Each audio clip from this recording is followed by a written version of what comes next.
Hello and a very warm welcome to a very special podcast series, Unusual Suspects. I'm your host, Gaurav Chaudhary. This is a series about unraveling stories of entrepreneurs, investors and businesses that are disruptors yet not in your face. Their disruptions have consistently delivered on the purpose and the mission they've embarked on. Their values are as strong as the mission. While they're ruthless in pursuing their ambition, they don't stray from being leaders who are not just admired for the vision and relentless pursuit, but also for how they're building an ecosystem of believers who consistently push the boundaries. They allow principles to take precedence over ad hocism. For them, profitability is as important as scale, creating and leading new categories and innovations. In each episode, I speak to one such leader, talking to her or him or them about their businesses, lives, inspirations, interests, challenges, pivot moments and turning points, successes, failures, agonies and ecstasy, and of course the little joys. It is as much about the personal life stories as about their entrepreneurial journeys. Unusual Suspect streams on Earshot.in, Spotify.com, Apple Podcasts, Google Podcasts, MoneyControl.com, and a host of other podcast streaming platforms. For this episode, I'm delighted to have three wonderful ladies, Sapna Narang, Managing Partner, Vinita Idnani, Partner, and Rajul Kothari, Partner of Capital League, and all-women team of seasoned professionals is a pioneer in the Indian boutique wealth management space. It was set up in 2003 to provide independent, unbiased, and exemplary services to a discerning clientele. Please welcome to Unusual Suspects, Sapna, Vinita, and Rajul. Thank you. Hi, Gaurav. Good morning. Thank you so much. Hi, Gaurav. Thanks for those kind words. Sapna, first to you. Capital League is 20 years old. How has your journey been? In many ways, 20 years is when companies reach a fairly matured stage. Are you suffering from grown-up pangs? What's your current assets under management? Sapna? So Gaurav, Capital League is a boutique firm. We are based out of Gurgaon, and this year we have reached the milestone of completing 20 years. So as you had mentioned earlier, the firm was set up in 2003 to provide wealth management services to a discerning clientele. And we are a team of seasoned professionals with extensive experience in banking and financial industry.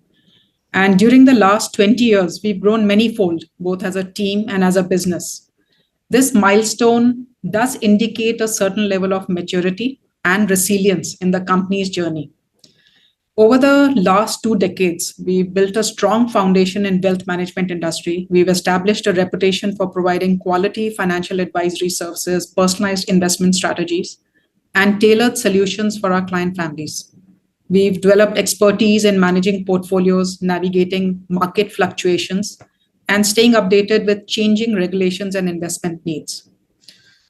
During the last 20 years, we fostered long-term relationships with our client base, which is predominantly CEOs, CXOs, professionals, entrepreneurs. Many of these relationships are over 14-15 years, and we really are very proud and we value these relationships.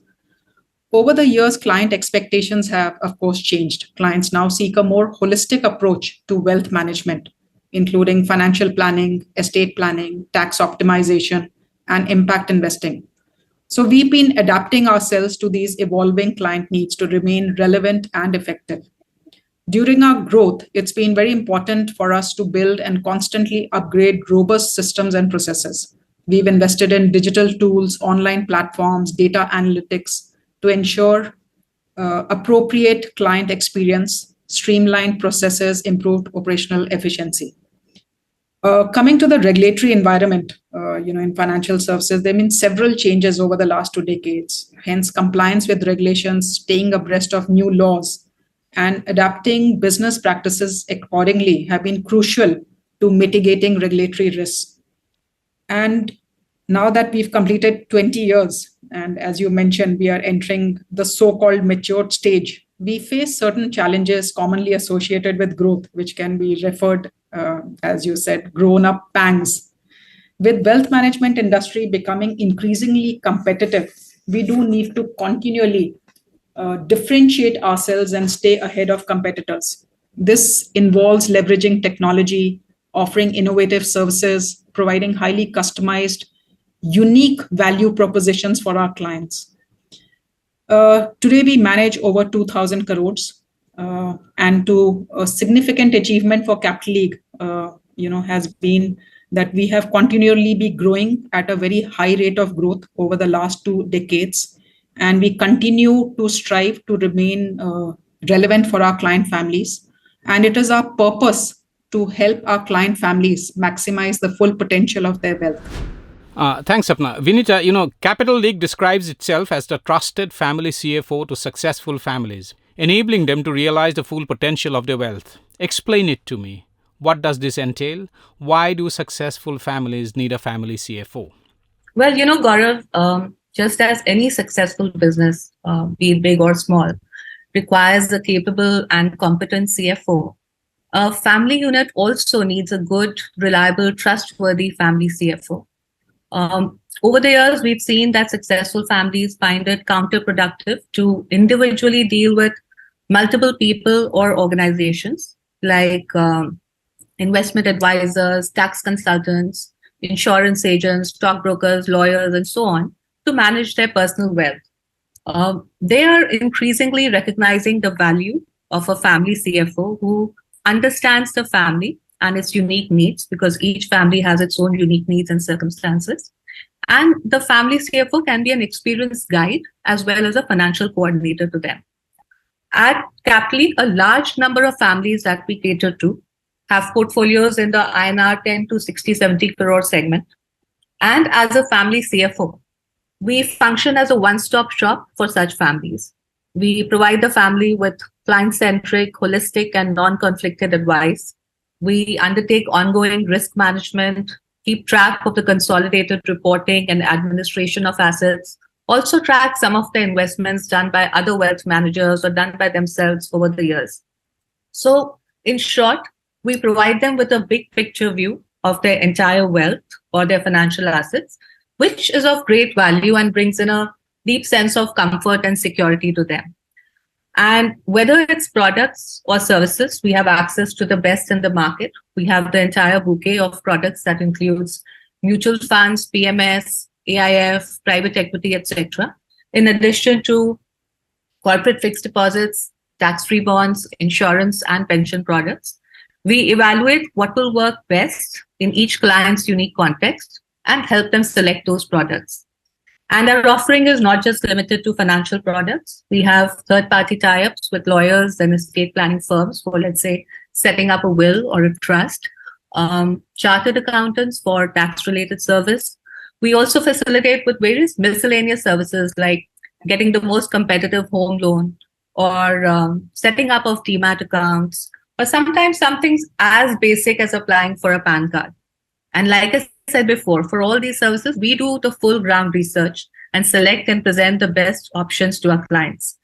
At Caply, we have played the role of a family CFO to many families to help them realize the full potential of their wealth. And this allows our client families to continue doing what they do best, which is growing their businesses or organizations, building wealth, pursuing their passion, and living the life of their dreams. Right. Sapna, how do you select the right asset class for your clients? Are you influenced by structural trends or cyclical trends or sheer momentum? Sapna? So selecting the right asset class for clients is the most crucial aspect of investment and wealth management. At Caply, we employ a comprehensive approach that takes into account a range of factors. Our primary goal is to create a well-diversified portfolio that aligns with our clients' financial goals, risk tolerance, and investment time horizon. Risk management and diversification are key principles that guide our asset allocation decisions. We aim to build well-diversified portfolios that mitigate risk and provide the potential for long-term growth.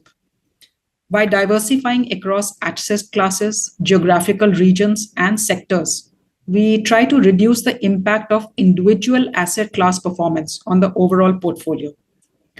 We assess the risk tolerance of our clients, taking into account their investment goals and preferences.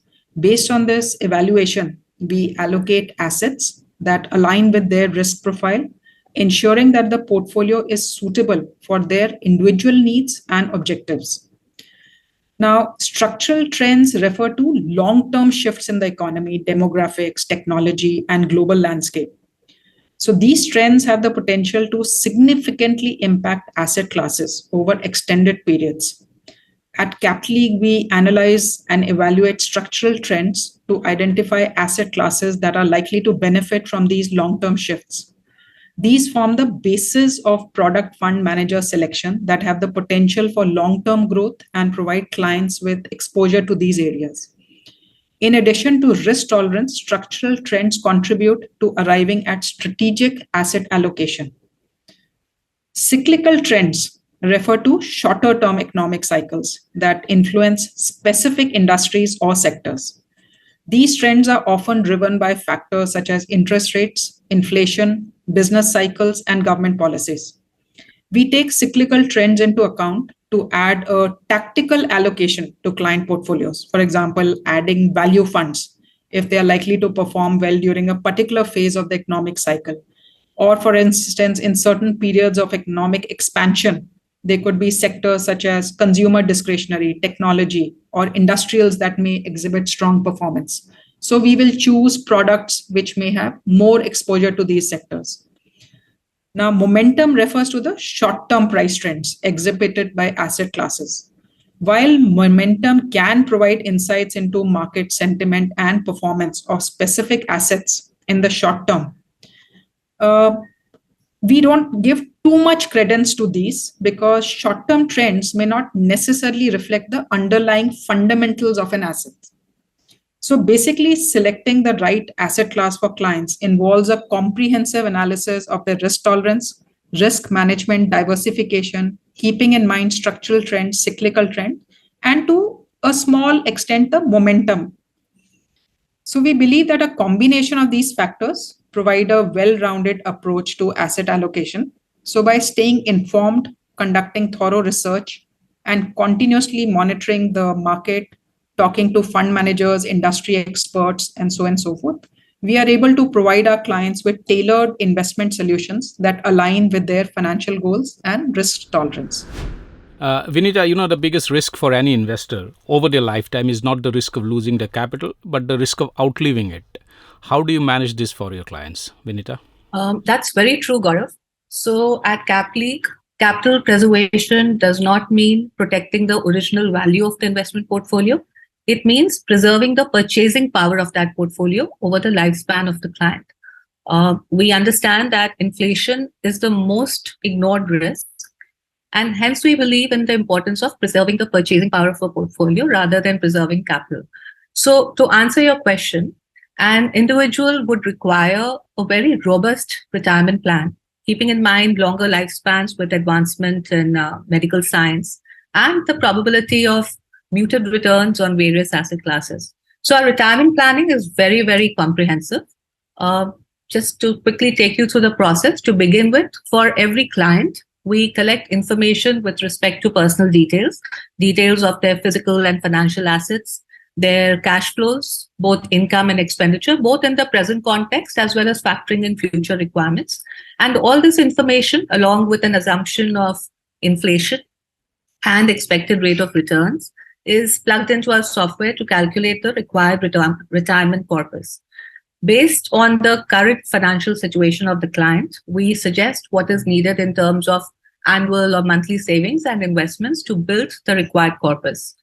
We're fairly conservative in terms of our estimates for returns for debt and equity because we believe that we're planning for long term. And when you're planning for long term, there are bound to be many uncertainties, and we would rather err on the side of the caution. We also do scenario analysis and stress tests, assuming different levels of inflation and returns, as returns ultimately are also driven by the level of inflation over a period of time. And as part of retirement planning, we also set up a contingency fund and ensure clients have adequate medical cover and life cover. In case an investor has high physical asset ownership, we recommend investors rebalance towards financial assets to optimize the risk-return ratio over economic cycles. And once the plan is put in place, it is our singular responsibility that the same is followed rigorously and religiously. We conduct periodic reviews, and if there's any change in external or client-specific circumstances or data points, we tweak the plan and we help them maintain the discipline. Sapna, as a potential client, why should I come to Capital League and not someone else with a bigger research team based out of Mumbai? Who do you see as your competitors? Gaurav, that's a very valid question. Allow me to provide you with some compelling reasons to consider Cap League and shed some light on competitors in the market. So, in Cap League, first is the personalized approach. Everybody in the team, whether it is the client-facing part of the team or the back office, lives by the motto of client first. We pride ourselves on offering a highly personalized approach to wealth management. As a boutique firm, we prioritize building strong client relationships and understanding the unique financial needs, risk tolerance, and preferences. Our dedicated team of relationship managers works closely with clients to create customized investment strategies that align with specific needs. Second is the expertise and experience. So while larger firms may have bigger research firms, bigger teams, Capleague boasts of a team of highly experienced professionals with in-depth knowledge of the Indian markets, having gone through multiple cycles with decades of experience managing wealth for high net worth individuals. I'd just like to mention that each of us three partners have completed 30 years in the banking, financial services, wealth management space. Our relationship managers possess extensive experience in wealth management, financial planning, investment advisory services. We stay up to date with market trends, conduct rigorous research to identify investment opportunities, and manage risks effectively for our clients. A very important differentiator is our agility and flexibility. As a boutique firm, we are more agile and responsive to market changes, enabling us to adapt very quickly to new opportunities and challenges. We have the flexibility to customize our investment strategies and portfolios based on changing market conditions and evolving financial goals of our clients. This agility allows us to seize potential investment advantages that may arise, providing clients with a competitive edge. For example, we added international funds, healthcare funds, and gold to client portfolios quite early in 2020. Coming to the client-centric focus at Capleague, our primary focus is on our client's best interest. As I said, everybody in the team lives by the motto client first. We prioritize transparent communication, active listening, and open dialogue to ensure that we understand clients' aspirations and concerns.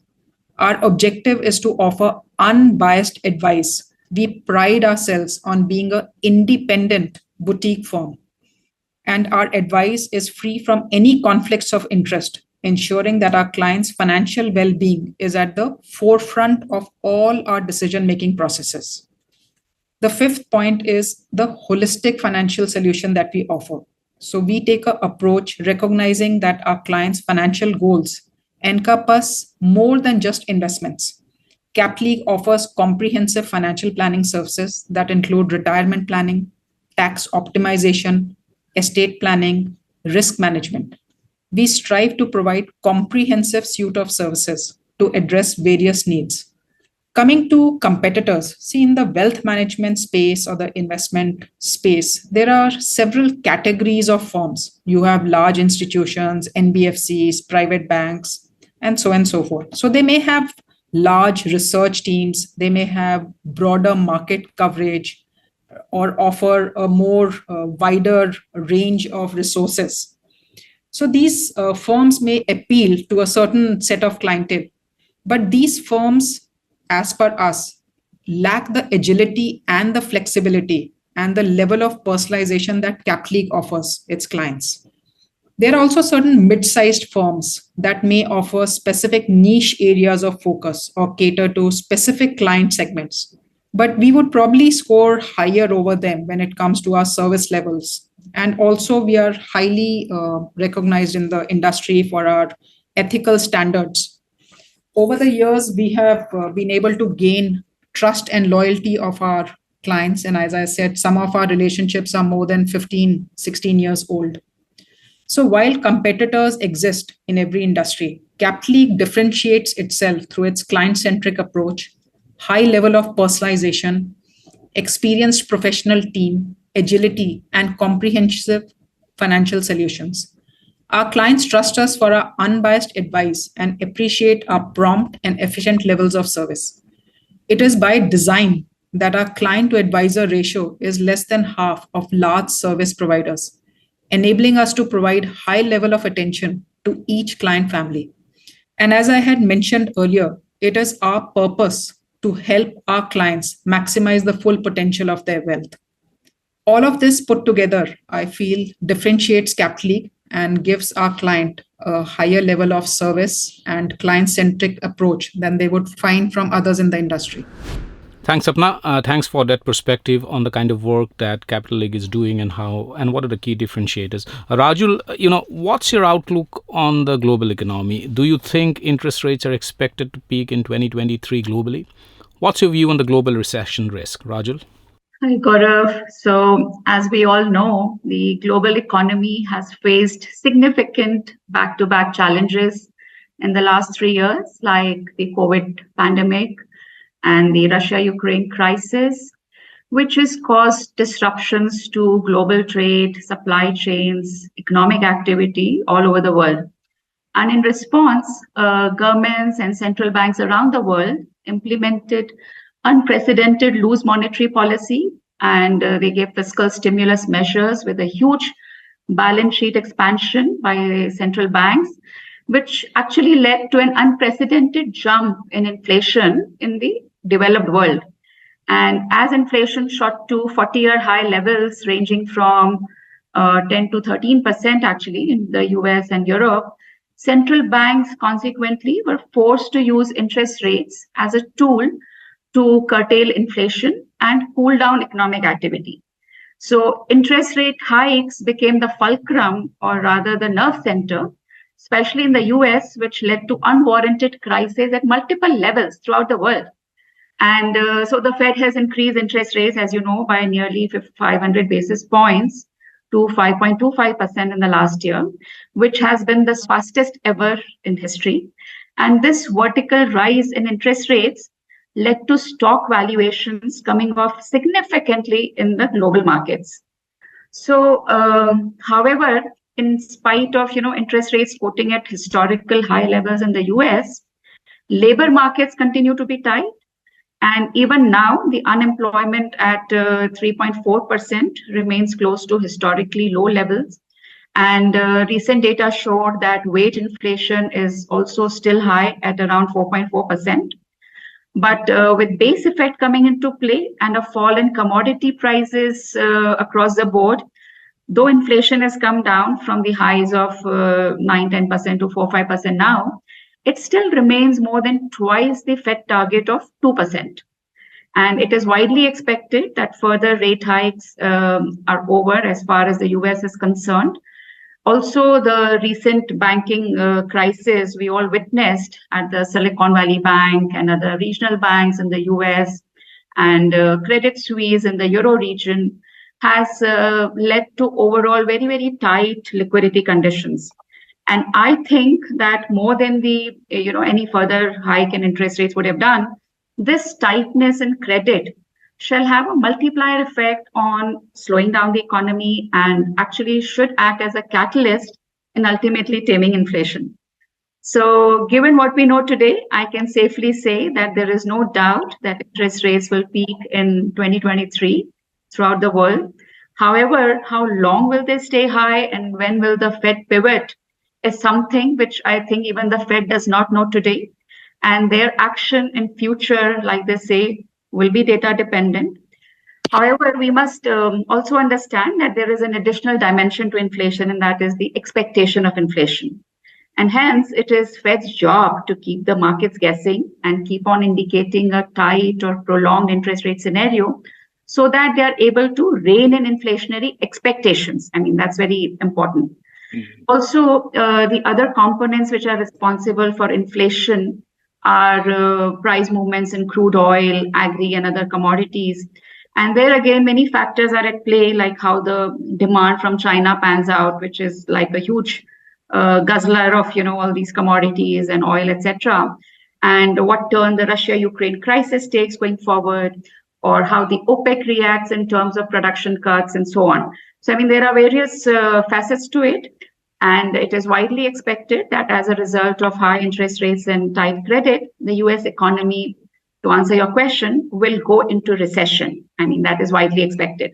But I mean, like you see, economic recessions are typically characterized by a significant decline in economic activity, widespread job losses, and contraction in investment and consumer spending. So as of now, there is a very, little side of that. Other than some, dipping consumer sentiment or, layoffs in the tech sector. But it is unlikely that inflation will come down without the US economy first going into recession.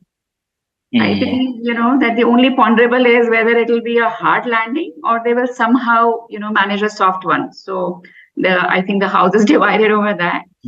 That's right.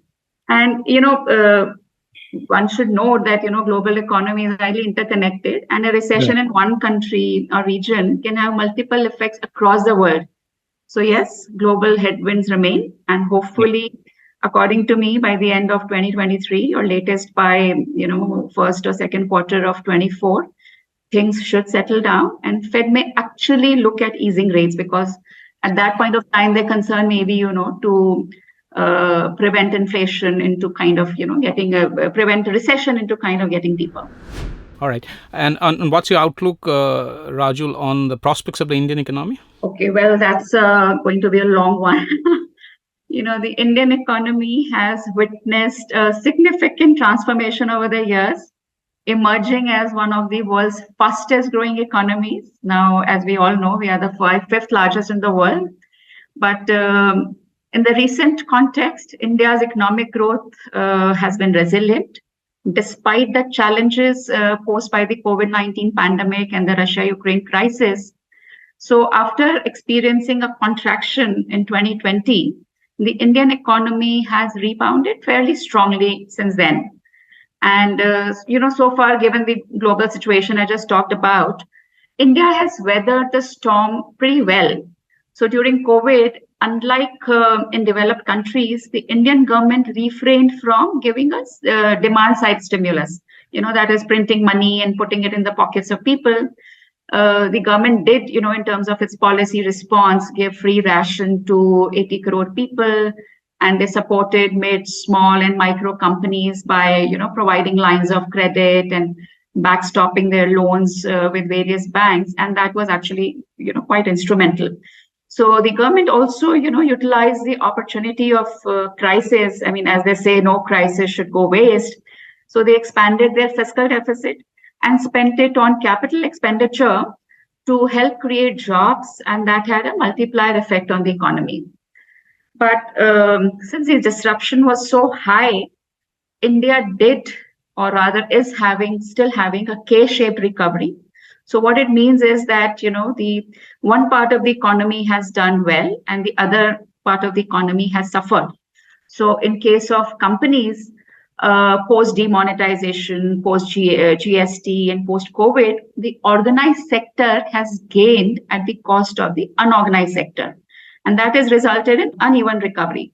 So initially, the services sector also suffered more than the manufacturing, as everything was shut down. But now across the board, I see activity levels, whether it is airports or hotels, they are back to, more than 120% of pre-COVID levels, I mean, across the verticals. For individuals, again, the recovery was K-shaped in the sense that the rich became richer, the poor became poorer, and the rural suffered more than the urban. But I would think that if I look at it on an overall basis, the Indian economy is in decent shape. So today, our inflation numbers are at, like the last reading came at 4.7%, which is well within the range of 2 to 6%. And interest rates in India seem to have already peaked out. The stock markets, which reflect the health of an economy, show that India is an oasis in a turbulent world. So, so far, Indian GDP has also grown at an average rate of 6.5%. And it is projected to grow at 5.8% in the current year. Coming to, some of the basic stuff which the government is doing. Government has an outlay of 10 lakh crores, which they announced in the recent budget for CAPEX this year. And this amount of capex should also spur private sector capex, where now the capacity utilizations are nearing 80%. And both of these together, to my mind, should start a virtuous cycle of job creation and consumer demand for goods and services. We can already see a boom in the real estate sector, even in tier 2 and tier 3 cities, which again, is a big employment generation, and it creates growth in secondary and tertiary sectors. And coming to, more long-term and fundamental stuff, India's, vast consumer base with an aspirational and growing middle class and increasing disposable incomes. Domestic consumption continues to be a significant contributor to the country's GDP. So sectors such as retail, e-commerce, FMCG, healthcare, they are expected to witness sustained growth propelled by this rising consumer demand and digital penetration. So talking of digital, I mean, that is India's digital transformation has again been a key catalyst for economic progress. And government's Digital India initiative and the tech stack have actually expanded internet activity, promoted digital literacy, and also facilitated, e-governance across the board. And the rapid adoption of technology, which was enabled by, let's say, cheap, data, has kind of, not only enhanced efficiency and productivity, but it has also created new business opportunities, particularly in the fintech, e-commerce, and IT sectors. Then the government has implemented measures to improve the ease of doing business, liberalize, foreign investment norms, and incentivize key sectors through the PLI scheme. We had like 14 sectors, and they're adding new every day. China Plus One, as we all understand, has also added a tailwind to India's manufacturing focus with the Make in India program this time, getting success, unlike in the past. And we've also made significant progress towards sustainable development. So we've been investing in renewable energy with ambitious targets for solar and wind power capacity. And that not only supports environmental preservation, but is also enhancing India's competitiveness in global exports. We are attracting FDI also because of our large market size, skilled workforce, policy reforms, and last but not the least, we also have the demographics in our favor. So we are the most populous country with the youngest population and the biggest working population, and it should remain so for the next 25 years. So, what all I said, while India's economic outlook looks very promising to me, there are several challenges also that need to be addressed, like unemployment and income inequality, agrarian distress, skill gaps. So the government has taken certain measures, reforms to tackle these issues, like labor reforms or agri sector reforms, skill development. But all said, we have a long way to go. No, Rajul, very nicely put. We have a long way to go, but we're beginning to get there now. Also, there are lots of advantages, including the PLI and the Make in India, and also inflation is now on the right side of the curve, so probably things are looking far more promising and rosy now as compared to say 2 years ago. But I would like to pick your brains on valuations a bit. In the last 1.5 years in India, markets have seen both price and time correction, while corporate earnings were growing at about 18% per annum. Do you think valuations are now in fair territory, near to long-term averages, Rajul? Yeah, Gaurav. So, like you said, Indian markets have witnessed a phase of price and time correction since October of 2021, when Sensex touched a high of 62,000 levels. But, this 18 or 19-month period also coincided with a period of robust corporate earnings growth. And absolute could be like something like 25-27%. So one can say that, yes, markets in terms of, have become cheaper by about 25% compared to where we were back then. And during this period, Indian markets have been influenced by various factors, including global uncertainties, lingering impact of COVID-19, Russia-Ukraine crisis happened during this time, further supply disruptions, high inflation, And as we discussed earlier, rising interest rates, which drastically caused a change in investor sentiment and their valuations. But despite these challenges, corporate earnings have continued to grow at a healthy rate of nearly 18%. And we are talking of Nifty 50 companies. And this reflects the resilience of Indian companies and their ability to adapt to evolving market conditions. So coming to, valuations, of course, they play a crucial role in, determining investment opportunities and assessing market attractiveness. And one usually looks at price to earnings or price to sales, price to book. And there are also, kind of measures used to gauge relative value of stocks or overall market. And when we say fair valuation, it needs to be seen in the context, both of absolute valuation as well as relative to our own historical past, as well as other emerging markets. So, based on that, one could say that when you're comparing Indian market valuations to those of its peer emerging markets, Indian valuations do look expensive. But that has historically been the case, given that Indian markets' growth potential, improving economic fundamentals, our exposure to diverse sectors, we have a robust judiciary and legislature, favorable demographics. They all, make for an appealing investment destination. But when we see it in the context of our historical, valuations, I would say that we are now, in a fair price range. So in October 2021, when FII flows are very good, markets became grossly overvalued. But since then, as US started increasing interest rates, dollar index, started to appreciate massively. And that resulted in huge outflows from all emerging markets, including India. We witnessed outflows of nearly 2 lakh crores since then.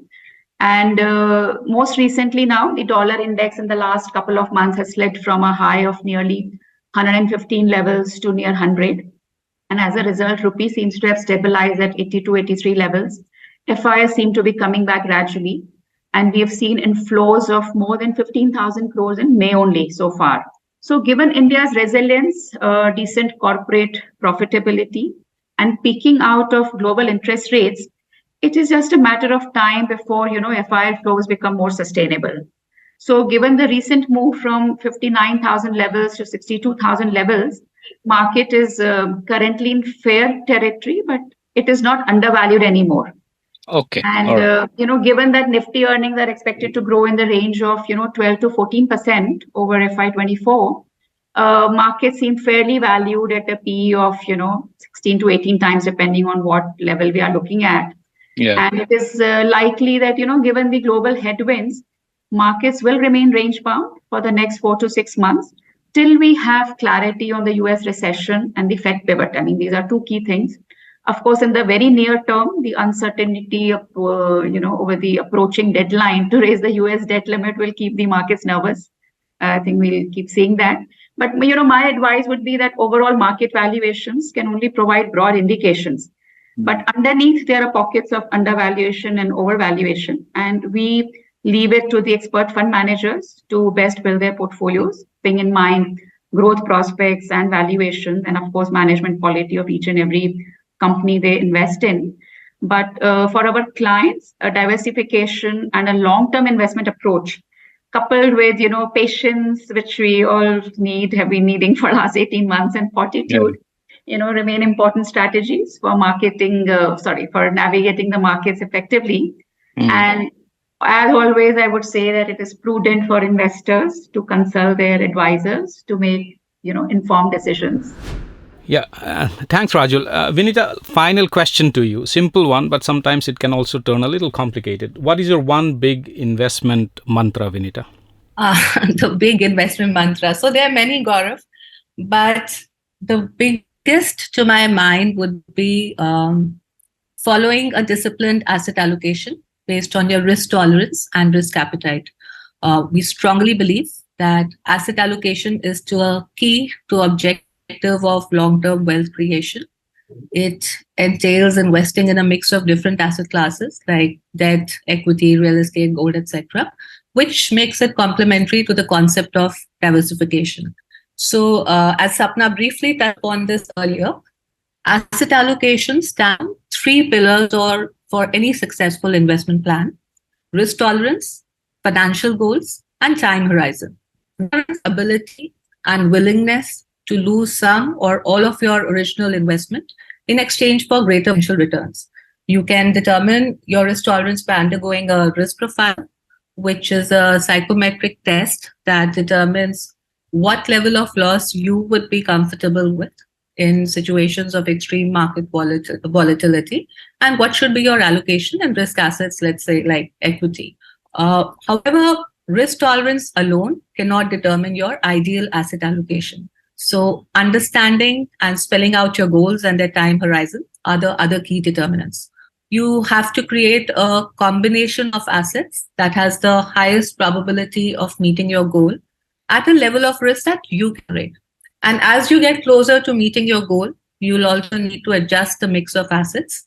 And at times, added information on cash inflows and liquidity requirements is also required to reach an optimum asset allocation framework. So, for example, if you have a financial goal like retirement planning, which has a long lead time, you're likely to make a high return from asset categories with risks like stocks or equity-oriented mutual funds and long-term bond funds. However, if your goal is in the near term, like buying a car or a house next year, then investing solely in liquid or low duration funds may serve the purpose. So asset allocation can vary with different goals and time horizons. It's an iterative and dynamic process. You may need to change your asset allocation if there's any change in your financial situation or your financial goals. More importantly, for successful and planned outcomes, the discipline of timely rebalancing cannot be overemphasized. And that's where the role of a financial advisor becomes very important, because as we've seen, human instinct is to reduce equity during market corrections and increase it during a bullish cycle. And Right. also, while rebalancing, exit loads and tax impacts also need to be kept in mind. So Right. to sum it up, wealth creation is more a function of appropriate asset allocation rather than stock or mutual fund scheme selection. Typically, investors emphasize a lot on stock or scheme selection, while it's the disciplined adherence to asset allocation that actually adds more to the overall returns, and it makes the investment journey more rewarding and successful.